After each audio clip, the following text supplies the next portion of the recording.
You talked about managing minutes for quite a few players when we spoke on Saturday. Is there any chance that a few of those, like Harmer or Souza, could be rested entirely for Bristol City? I'm not sure rested. We've got a couple of injuries that we've got to assess over the next 24, 48 hours, but I should imagine every club up and down the country at this particular moment, especially in the Championship, will have the same issue. So we'll pick a team, hopefully, that can go and get another positive result on Tuesday night. Is one of the benefits of the work that you as a club did in January now that you do have options and good options to bring in, so you don't need to necessarily push players? Well, yeah, but I've said right the way through and been consistent with what I've talked about was that we were light at the start of the season, and even going into sort of the first game really. I always remember that day at Huddersfield, that night at Huddersfield. So it was a week before the start of the season. So. Parity with the clubs in and around the top of the division. I remember doing an interview with you at the start of the season as well. So I think it was, fabulous in terms of how we got to sort of January really still being intact.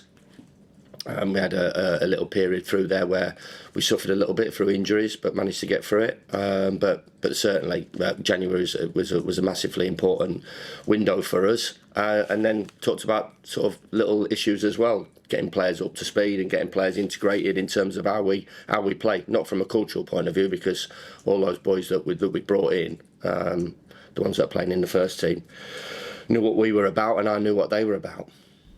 Tom Davis, Clark and Gilchrist as well. Where are they at?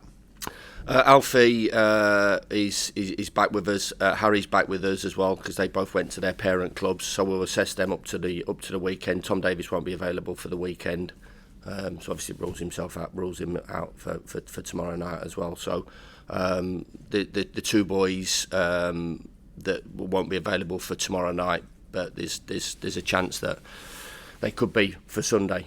So we'll assess them during the week.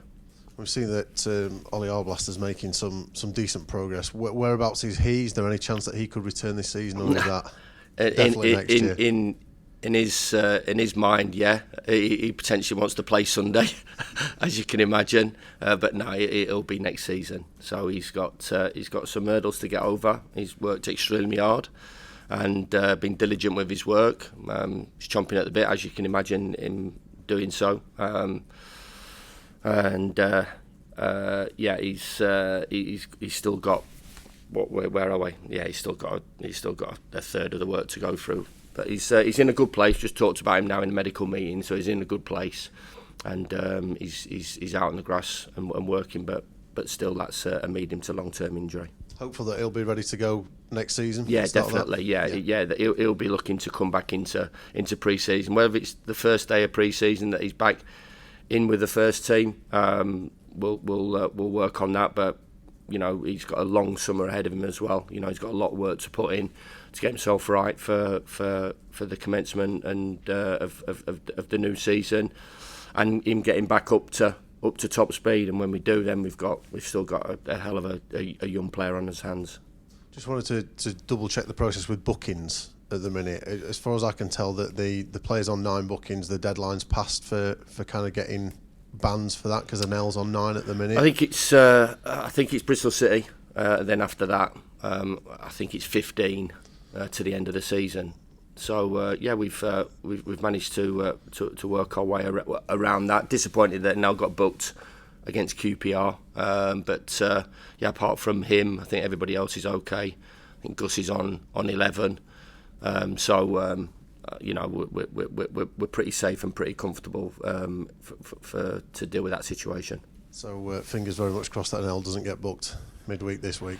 I think we have to be competitive in our approach, as we always are, and it's another competitive game, top Championship game on Tuesday night. But it didn't come as a surprise to us, sort of the physicality of the game on Saturday, and he managed to come through it when he had to deal with duels, winning headers, winning tackles. And I thought Anel and Jack were outstanding on Saturday, because it was a pretty physical game and a physical approach from the opposition.